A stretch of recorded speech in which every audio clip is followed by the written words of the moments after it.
So have you never failed in anything? I fail every day. So then, but then that's... I fail in my argument here with you guys. I fail in portions of my argument, my conversation here today.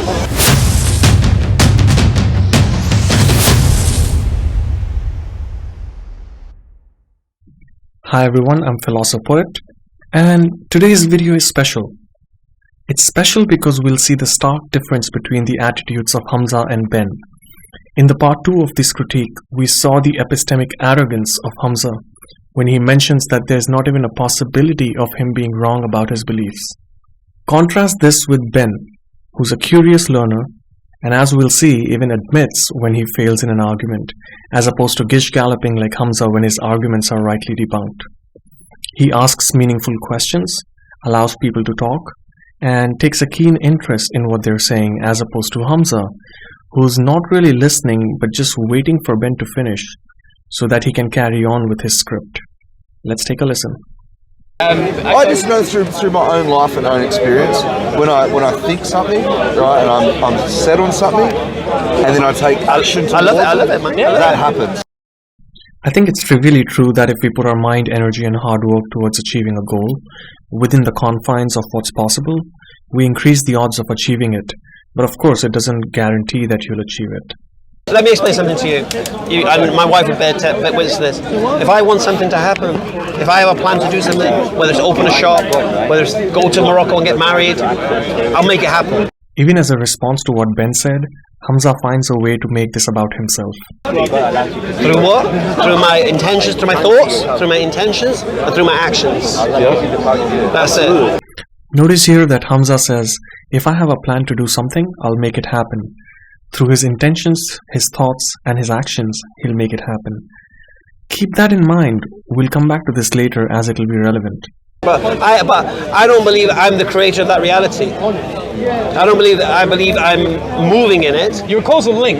Yeah. You're involved in it, but that's not to say that you're responsible for every other chain in... Ben is just involved in this reality and he's not created reality itself. This is the sticking point here, as Yusuf is talking about an external reality which is independent of our minds, whereas Ben's worldview is closer to that of subjective idealism, as we observed in the part 2 of this critique, where his reality could be different than somebody else's reality. So, for example, so what I'm uneasy about is when you sit back and go, Allah, I don't know what you say, but you say, what do you say? God willing, God willing, like no, inshallah. Something like that. I don't know the details, but it's like you're giving up your own self-determination. No. Hamza saying no 11 times here doesn't take away from the excellent point that Ben made. If you say God willing, that is, you could only achieve all those things if God wills it, then how is it that you can say you have self-determination? We have a cognitive dissonance here. Cognitive dissonance is the mental discomfort that results from holding two conflicting beliefs, values, or attitudes. It seems Hamza immediately starts dismissing Ben's point without fully comprehending it. Because we believe even you can have the intention to do something and you can make the action to do something, but everything is by the permission, whether it happens or not. Even if you intend or take action, everything is with the permission, presumably Allah's permission, whether it happens or not. Remember when I said keep in mind what Hamza said earlier, that we'll come back to it? This is what he said earlier. And this is what he's saying now. Is it really you making anything happen if God is controlling all your actions, whether he permits them or not? Take a look at this clip. Okay.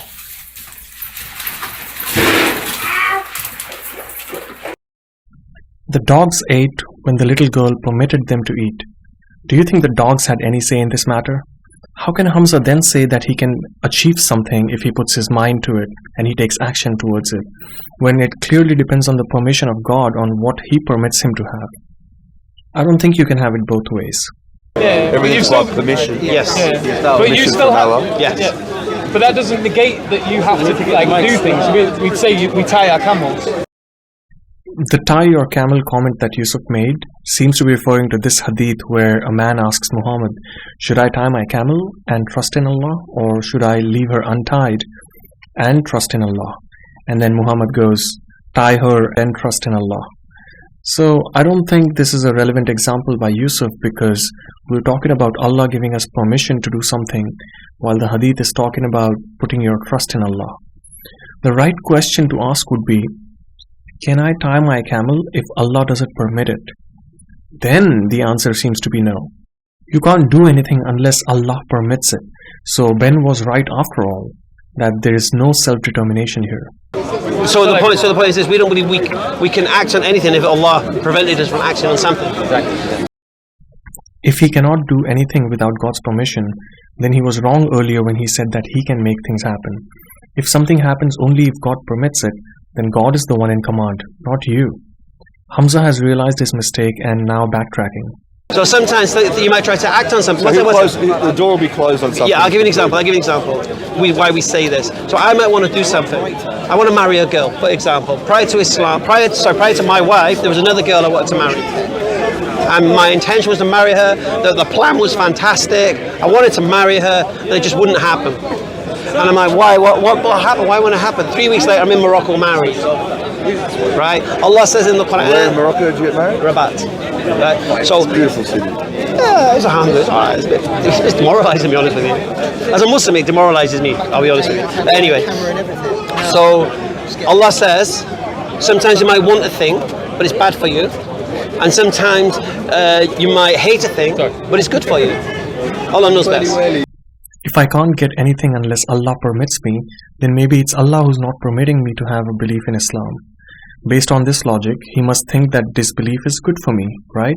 So no matter how much you want something, alhamdulillah, if Allah doesn't want it for you, you're not going to get it. For example, let's say we got Usain Bolt here now, and he was like, I want you a race. Would you be able to manifest reality in such a way so that you could beat him in a race, a fair race, where you're not like tripping him up? Not today. Yusuf manages to save some embarrassment for Hamza and brings back the conversation to the previous topic of your thoughts manifesting the reality. But if it was my intent, and I had the action. So you're saying come back next year? So have you never failed in anything? I fail every day. So then, but then I fail in my argument here with you guys. I fail in portions of my argument in my conversation here today. But then the failure leads to improvement. This is the moment where Ben is not scared of being vulnerable and willing to be humble in order to learn. Respect for Ben here. Failure leads to improvement. That's a great attitude. Contrast this with Hamza's gish galloping and the attitude of epistemic arrogance. Allah, you can never fail unless it's the last time you try. But it sort of negates the statement that you made that whenever you put your mind. No, he's lost now. It's gone. I think you demolished it. Look then again the conceit of this man. He's gone. I think you've demolished him. Ben just admitted that he fails all the time, is humble in his demeanor, and he improves from it. But Hamza is boastful and gleaming with pride. That tells you everything you need to know. What happened in this conversation? It's like you see those people that got swept by the floods in England last week. Imagine I went up to them and told them, you know what? You got an attitude problem. Imagine I told them that. I think that's more on the... You see that? I can talk to two. I can't talk to three. I can't handle that. He's talking to two and doing a great job. He should definitely avoid Hamza's den, where you could be talking to up to 6 to 7 people who are trying to gang up on you. So the point here is this. So let's now switch things for you. Switch things? What script are you going to read us, Hamza, now? I'm at the edge of my seat. Do you believe the universe is finite or infinite? Do I believe the universe is finite or infinite? I believe it's... I don't believe humans can understand the concept of infinite or of nothing. I don't believe humans can understand either extreme. Okay, let me change the question. I'll change the question. I'll change the question. Hamza says he wants to change the question, but really he has been caught off guard and he wants to change the script. If he really understands those concepts, he should explain it to Ben. Hamza is like a double glazing salesman with his high pressure tactics. When someone responds cleverly, he wants to move on to the next question in the script or a different script altogether. Let's see what we get now. Do you believe the universe is contingent or necessary? Contingent. I don't understand. Alright, so contingent means it doesn't have to exist. It doesn't have to exist. These are questions beyond me. I don't have these answers. No, but this is the I don't think any of well, us this is do. why. No, we do have. The universe is contingent. The universe doesn't have to exist. Hamza is only partly right in his definition. A contingent being is the one that could have been other than it is, or not existed at all. Ben is being honest in that he doesn't understand the questions or the answer to such questions. On the other hand, Hamza will pretend that he knows. He's going for the contingency argument that tries to establish the necessary being. But even before laying out the argument, he dismisses that universe doesn't have to exist. Here it's important to clarify what Hamza means by the universe. If it's our space-time or the observable universe, then yes, it is contingent as it could have been otherwise. However, philosophers may mean universe with a capital U as in everything that exists in our reality, the grand cosmos.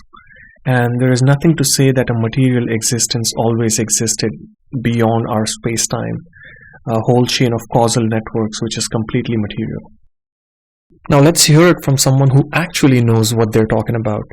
Sean Carroll is a renowned theoretical physicist who specializes in quantum mechanics and cosmology. Take a listen.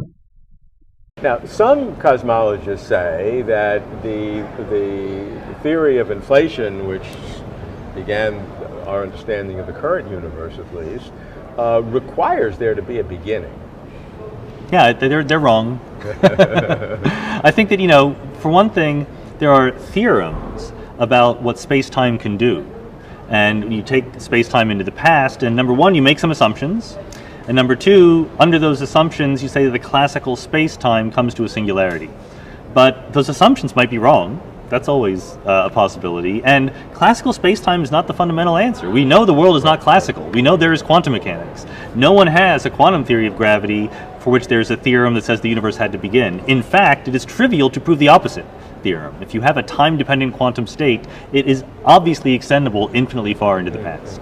So, your position, to be clear, is that there's a quantum mechanical state that is the universe and the laws of physics as a singular package. That's right. And so, does that mean that, from our perspective at least, that the universe is infinite in both directions? That's right. Past as well as future. Yes. And that at least has coherence, whether it's right or not. That's right, I'm yeah, not exactly. sure. So in my favorite cosmological model, which again is always subject to updating when new ideas or data come in, the universe doesn't have a beginning. It does not come into existence at a moment in time. It always existed. It looks different from moment to moment. And we are only observing a tiny part of it, so we don't even know what the whole thing looks like. But there's no need for an explanation to cause a beginning, something coming to existence out of nothing. It doesn't have to exist, but the explanation for the universe has to exist, or there would be no universe. This doesn't make sense. The explanation of the universe has to exist or the universe won't exist? I mean, first of all, explanation is not something that exists in reality. It's just a tool of language that helps us understand things. And secondly, if something cannot exist without an explanation, then how can God exist without an explanation? So even God would need an explanation. And if God doesn't need an explanation, then well, we can just say that the universe doesn't need an explanation. So what is it? But the universe doesn't need to exist. That's why it's good to be humble. The irony is not missed on me where this guy suggests to Ben that he should be humble, when in fact he should have directed that comment towards Hamza. I think Ben has been fantastic. He's been nothing but humble. You'll never understand him. Ben is banging. I've been waiting all day to speak to Ben. No, wallahi, I have. I've been waiting all day to speak to somebody who, first of all, come in with intelligent conversation. Thank you. But then can recognize when there's flaws in what they're saying. Can you recognize the flaws in what you're saying, Hamza? Yeah. Now when I grabbed my man Yusuf here, it wasn't like, oh God. Yeah. My man here knows what he's talking about when it comes to philosophy and such, and that's what you moved into. Yeah. And I've been trying to get Yusuf into a nice conversation all day. And I don't like these circles. He's not into this kind of thing, yeah. Because we've had the far right and everything down here today and that. So what I'm saying is, I brought him in, and you're the type of guy I've been waiting all day to speak to, because I hope you can reflect on what's been said to you today. I think Hamza needs to reflect way more than Ben. And but I want you to question, because when you said I don't know, and how can we know? Well, what's going to happen to you when you die? There comes the salesman knocking again with his script. What's the dream, Ben? I believe there's a powerful creator. What have you created for yourself when you die? I believe there's a powerful creator. You believe that? I believe Are you him? I believe I create my own reality. Are you the powerful creator? I believe I am. I'm not God. I don't believe I'm a God. Okay, cool. But I do believe I am. So what's going to happen to you when you creator. die? You're a creator of sorts and you have power, I would say. Yeah, we'd all agree with that. So what's going to happen to you when you die? I believe all of my goodwill that I've spread in this world, all of the interactions I've had with people, all the teachings that I've given to all my friends and family and all the children that I've mentored, my spirit will live in all of them. Why do you believe that? Ben seems like a genuinely good man. He's humble and he seems to be caring towards people around him. But Hamza is only focused on his gotcha questions. You can really see the contrast in the attitudes between these two interlocutors. Because they can't not. No, why do you believe that? I believe that because as humans, we don't want it to be the end. I know we don't. I know we don't want it to be, but why do you believe That's that? why people believe in religion, because they don't want it to be over. No, it's not. It's really frustrating to see Hamza keep dismissing Ben without giving a thoughtful response. He's not interested in learning from Ben. He seems to be only interested in sticking to his script and pepper Ben with questions so that Ben concedes some ground. I didn't want to believe Islam was true. Yeah, I didn't. You didn't want to believe Islam was true. I was avoiding it for years, man. because Who wants to who wants exactly bacon sandwich, mate? People say to me, I'm a wannabe Muslim, right? Why would you want to be a Muslim? I don't know. No, that's what I'm saying to you. When I accepted Islam, I told you the story about being ginger and no friends and that. It was the complete opposite, right? It was the complete opposite. What you got, Yusuf? Oh, stretching. The knee. Right. So basically, I was a financial advisor. Yeah. I had my own finance company. I had a girlfriend of 6.5 years. I had 2 beautiful daughters. Yeah. My father was partner in my business. Everything was cool. Accepting Islam cost me everything. Lost my girlfriend, lost my daughters, lost my business, lost my family. My father didn't speak to me for 15 years. He lost everything as a direct result of converting to Islam. Is it possible that he lost everything because of independent reasons than purely because he converted to Islam? Besides, there are people who convert out of Islam who have a horrid time themselves, and they get disowned by their family, they lose their social network, they lose their friends. So I don't know where he's going with this, but this can happen to anyone really, whether you convert into or out of Islam. So I didn't want to be a Muslim because it cost me everything. After a while, you won't get enough of it. Well, truth is truth. Reality is reality. Like it, don't like it. It is what it is. And deal with it. And I did. People give up a lot in life for an idea that comforts them or appeals to them. Here's a couple from India that not only gave up their 3-year-old daughter, but gave up their 100 crore property, which is roughly equivalent to 13 million US dollars. People lose all kinds of things in life for being the person that they really desire to be. You chose your path, and a lot of losses came your way, but a lot of good things also seem to be happening to you as a result. You have a newfound brotherhood, you profited in some ways, you are popular on YouTube, so, all this has nothing to do with the truth of Islam. And there's a promise that Allah makes. Whatever you give up for my sake, I'll replace it with things that are better for you. And subhanAllah, when I used to go to the pub, now I go to the mosque. I used to play football on a pub on a Sunday, and I went to playing Friday night football with the lads. Yeah, I had a girlfriend, then I got a wife. I had a business in finance, which would have collapsed when the subprime market went down. My business would have gone down to 20 at that point. I've got a business now, which is I sell scars, and I've got a really successful business doing what I'm doing in a halal income. Yeah. So everything that I lost when I became a Muslim, I've got back. But I didn't want to be a Muslim. Because I can't gamble anymore. I can't eat what I like. Do you know what I'm saying? Everything's restricted for me now. You don't have to be a Muslim to not gamble. Not everyone who's a Muslim just eats what they like. Hamza seems to think that if some parent in the sky is not there to tell him what to do, people won't be able to reason what's good for them or what's bad for them. Why would someone want something that restricts them? Maybe because whatever they're giving up all these things for brings them greater peace than all the things combined. Why do meat eaters give up meat when they become vegans? Because they have a higher purpose. Jains have one of the strictest diets where they don't even eat garlic or onions, let alone meat. Or perhaps why would you do that, Hamza, is because you're convinced that there's a huge reward waiting for you in the afterlife, and that's enough incentive for someone to give up temporary pleasures of life. And so why would you want that? Well, that's the question. Now, if what I said initially to you was true, I was bullied at school being ginger, and I had no friends, and I couldn't get a girl because no girl would go out with me because I had ginger hair, and that the only community that would accept me for who I am were Muslims, then you could say, well, that's why you're a Muslim, because you had no one else. But you can't say that now. You can't say that now. You need to question, because you know I'm not stupid.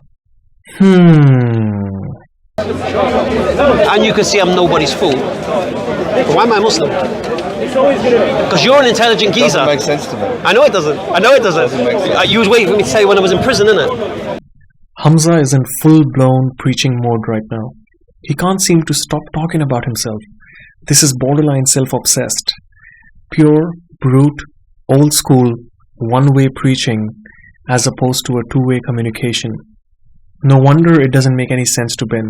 To tell the time when I was in prison. I don't believe you're in prison. No, I was never in prison either. I was going to say to you, all the Muslims came to me and they said, oh, can I have nice food and Friday prayers? No. Never been to prison. No problem with have that. a conversation that's not heated. Eh? We can have a warm conversation. I've been waiting all day for it. And not be heated or... I've waited all day. Hatred towards... Ben, I'm here for this all day. After this, they talk about having dinner together and other banter, which I think is a nice gesture. However, I'm convinced that Hamza only sees this as an opportunity to preach to him and try to convert him to Islam. Anyway, that concludes our critique of Hamza's conversation with Ben. And as you can see, Ben spoke very little, but was more insightful than Hamza's verbose scripts.